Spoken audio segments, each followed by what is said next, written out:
Innal hamdalillah nahmaduhu wa nasta'inuhu wa nastaghfiruh wa na'udzu billahi min syururi anfusina wa sayyiati a'malina may yahdihillahu fala mudhillalah wa may yudlil fala hadiyalah wassalatu wassalamu ala Rasulillah Muhammad ibn Abdullah wa ala alihi wa sahbihi wa mawalah wa ba'd. Kaum muslimin, para pemirsa rahimakumullah, selama bulan Ramadan kita dilatih oleh Allah Subhanahu wa taala melalui ibadah-ibadah yang diperintahkan, terutama puasa, yaitu untuk melawan musuh kita.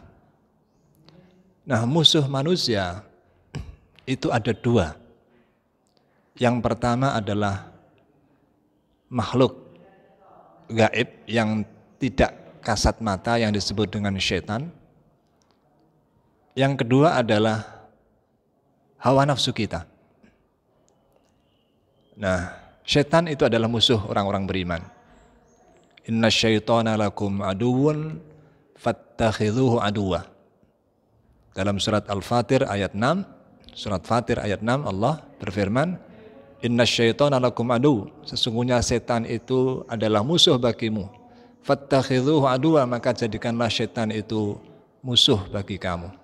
Innama yad'u hizbahu liyakunu min ashabis sa'id. Sesungguhnya setan itu senantiasa mengajak kelompoknya, orang-orang yang suka kejahatan dan keburukan dan kemaksiatan kepada Allah, untuk menjadi penghuni neraka sa'ir. Nah, selama Ramadan kita dilatih untuk memusuhi setan-setan itu. Bahkan di dalam hadis disebutkan ketika Ramadan tiba, apa yang terjadi? Wasuffidatis syayatin. Artinya setan-setan dibelenggu. Nah, pada bulan Ramadan setan-setan dibelenggu untuk memberi kesempatan bagi orang-orang yang beriman untuk beribadah lebih banyak. Artinya setan-setan dibelenggu di sini adalah bahwa selama bulan Ramadan aktivitas setan itu dibatasi oleh Allah. Karena apa? Karena orang-orang yang beriman lebih khusyuk mendekatkan diri kepada Allah, lebih khusyuk menjalankan ibadah kepada Allah, sehingga dengan begitu setan biasanya akan menjauh dari orang-orang yang mendekat dan dzikir kepada Allah. Setan itu kelemahannya yaitu ketika kita dzikir kepada Allah, ketika kita dekat kepada Allah, setan pun dengan sendirinya akan menjauh dari diri kita. Sehingga di dalam surat An-Nas, setan itu disebut dengan Al-Khannas. Al-Khannas itu sesuatu yang lari atau berpaling. Karena ketika kita selalu zikir kepada Allah, ingat kepada Allah, maka setan pun akan menjauh dari diri kita. Tetapi ketika kita, pikiran kita, hati kita kosong, tidak ingat kepada Allah, lupa kepada Allah, maka disitulah situasi, kondisi yang paling mudah bagi setan untuk masuk ke dalam tubuh kita, menggoda hati kita, menggoda pikiran kita untuk melakukan perbuatan maksiat. Dan selama bulan puasa, dengan banyaknya ibadah yang kita jalankan, dengan banyaknya kita berzikir kepada Allah, dengan puasa yang kita jalani, itu berarti kita menjauhkan setan dari diri kita. Itu adalah sebuah perjuangan. Sehingga diharapkan kalau ketika kita berhasil menghindarkan diri dari setan dan godaannya, itu adalah sebuah kemenangan. Kemudian musuh manusia yang kedua, ini adalah justru yang paling berbahaya dan paling dekat, yaitu adalah hawa nafsu manusia itu sendiri. Allah Subhanahu wa taala telah menciptakan manusia, ada yang berupa raga, yang nampak itu adalah raga, tapi juga ada unsur lain yang bersifat non-fisik. Dan itu bisa berupa, pertama, akal pikiran, yang kedua, hati nurani, dan yang ketiga, hawa nafsu. Itu adalah tiga kekuatan di dalam diri kita dengan fungsi masing-masing. Akal pikiran adalah semacam kekuatan di dalam diri kita yang berfungsi untuk menimbang mana yang benar dan mana yang salah. Akal pikiran ini letaknya adalah di otak kita. Orang yang memiliki akal pikiran yang bagus disebut cerdas. Maka di dalam ilmu pengetahuan atau psikologi ada istilah IQ, intelligent quotient, itu berarti kecerdasan berpikir. Jadi orang yang cerdas itu memiliki kemampuan yang lebih untuk menilai sesuatu itu benar atau salah. Nah, ini kekuatan pertama. Kekuatan yang kedua pada diri manusia itu adalah apa yang disebut dengan hati nurani. Hati nurani itu adanya di dalam kalbu. Hati nurani itu adalah sebuah kekuatan di dalam diri manusia yang bertugas untuk menimbang apakah sesuatu itu baik atau buruk. Jadi kalau akal pikiran tadi menimbang sesuatu itu benar atau salah, 1 ditambah 1 itu 2, itu secara akal pikiran benar. 1 ditambah 1 adalah 3, itu secara akal salah. Itu akal pikiran. Nah, tetapi kekuatan yang kedua adalah hati nurani. Ini menimbang, kekuatan yang mampu menimbang bahwa sesuatu itu baik ataupun buruk. Nah, letaknya di dalam kalbu kita. Dalam istilah ilmu pengetahuan, itulah yang disebut dengan kecerdasan spiritual kita. Kecerdasan spiritual atau spiritual quotient. Itu adalah kalbu kita, menimbang mana yang baik dan yang buruk. Kalau akal pikiran adalah menimbang ini benar atau salah.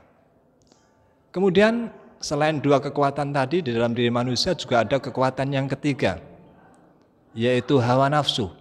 Nah, ini juga kekuatan yang sangat dahsyat.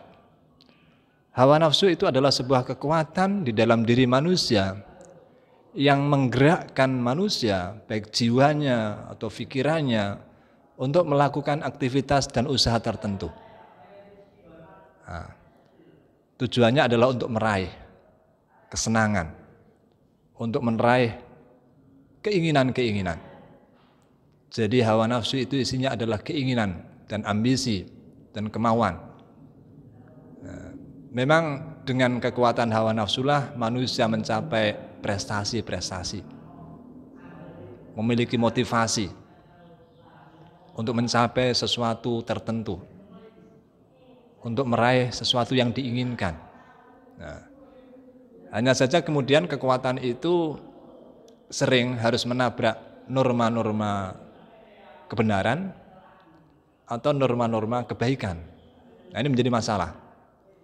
Sehingga nafsu itu punya kecenderungan mengarah kepada hal-hal yang buruk karena kekuatan dia untuk meraih sesuatu yang diinginkan tadi harus menabrak norma-norma susila, baik buruk, dan bahkan menabrak norma-norma logika benar dan salah. Nah, sehingga hawa nafsu ini harus dikendalikan. Ketika hawa nafsu dilepas begitu liar, maka dia bisa menabrak segalanya. Dan ketika menabrak segalanya, maka dia akan berpotensi untuk menciptakan atau membawa manusia kepada perilaku-perilaku yang mungkar, perilaku-perilaku yang tidak terpuji. Makanya di antara tiga kekuatan ini, akal pikiran, kalbu atau hati nurani dengan hawa nafsu, ini harus dikelola sedemikian rupa oleh manusia yang memilikinya. Ketika manusia membiarkan hawa nafsunya mengalahkan akal pikiran dan kalbunya, otomatis dia akan menjadi sosok yang buruk. Tetapi ketika orang lebih mengedepankan akal pikiran dan kalbunya atau hati nuraninya dan mengalahkan hawa nafsunya, insya Allah, biiznillah, dia adalah termasuk orang-orang yang baik. Nah, kita tahu bahwa dalam kenyataan hidup manusia, pertarungan antara kekuatan-kekuatan tersebut tidak bisa dielakkan. Pertarungan antara hati nurani dan hawa nafsu adalah pertarungan yang paling klasik dalam kehidupan manusia, dalam sejarahnya. Hati nurani selalu membimbing kita ke jalan yang baik dan benar. Tetapi hawa nafsu sering mengajak kita melakukan hal-hal yang sebaliknya. Disitulah posisi diri kita sebagai manusia sangat menentukan apakah kita akan berpihak kepada hati nurani dan akal sehat atau berpihak kepada hawa nafsu. Nah, beberapa orang ada yang hati nuraninya mampu mengalahkan hawa nafsunya, sehingga muncul sebagai pribadi-pribadi yang soleh, yang taat kepada Allah, dan menjadi pribadi yang bertakwa kepada Allah. Namun demikian tidak sedikit pula orang-orang yang justru hawa nafsunya mengalahkan hati nurani dan akal sehatnya, sehingga tampil sebagai pribadi-pribadi yang jahat. Dalam hidup misalnya, banyak contoh yang bisa kita angkat untuk menunjukkan pengaruh hawa nafsu dalam diri seorang manusia. Kita bisa lihat misalnya, karena dorongan hawa nafsulah ada orang yang lebih suka mengunjungi tempat-tempat maksiat daripada mengunjungi musola dan masjid. Apa yang mendorong mereka mengunjungi tempat-tempat maksiat? Hawa nafsu. Karena dorongan hawa nafsu pula lah orang lebih suka mengkonsumsi barang-barang terlarang seperti narkoba, khamar dan sebagainya. Padahal menurut akal sehat, apa manfaat daripada narkoba, apa manfaat daripada khamar? Akal sehat mengatakan itu semuanya adalah benda-benda yang membahayakan. Tetapi kenapa sebagian manusia masih mengejarnya dan mengkonsumsinya? Bukankah itu karena dia dikalahkan oleh hawa nafsunya? Begitu juga karena dorongan hawa nafsulah orang ingin memperoleh kekayaan sebanyak-banyaknya, bahkan kadang dengan cara yang tidak benar dan tidak baik. Sehingga terjadi dalam kehidupan manusia, orang mencuri harta orang lain, merampok, atau bahkan mungkin korupsi, atau menipu, melakukan pemalsuan, hanya untuk meraih keuntungan material dengan cara yang tidak benar. Itu semuanya terjadi karena dorongan hawa nafsu. Hati nuraninya seandainya jalan, seandainya hati nurani berfungsi akan mengatakan, no, ini tidak baik, jangan dilakukan. Tetapi kenapa orang melakukan hal-hal yang bersifat maksiat itu? Itu karena hawa nafsulah yang mengendalikan dirinya, bukan hati nuraninya dan bukan akal sehatnya. Padahal kita secara akal sehat mengetahui bahwa mengambil hak orang lain tidak benar. Hati nurani juga mengatakan ketika kita mengambil hak orang lain itu berarti zalim kepada orang lain. Dan itu sesuatu hal yang tidak baik dan tidak benar. Tetapi kenapa sebagian orang melakukannya?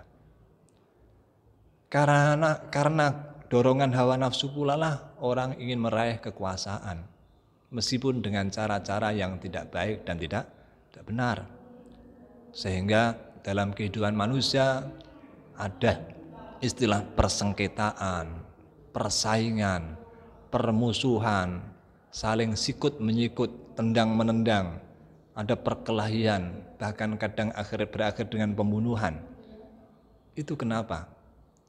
Karena manusia ingin meraih sesuatu yang ingin diraihnya, yang bersifat duniawi, entah itu harta, entah itu tahta, entah itu wanita. Hawa nafsu mengejarnya. Dan ketika hati nuraninya pun mati, akal pikirannya mati, akhirnya manusia itu tadi akan menjadi sosok jahat karena dikendalikan oleh hawa nafsunya. Maka disinilah ibadah puasa selama Ramadan ditambah dengan amalan-amalan ibadah yang lain Sesungguhnya itu adalah melatih diri kita untuk mengendalikan hawa nafsu kita, untuk mengekang hawa nafsu kita, untuk mengekang keinginan-keinginan jahat dalam diri kita, dan lebih mengedepankan hati nurani kita dengan taqarrub kepada Allah, dengan zikir kepada Allah, dengan ibadah kepada Allah.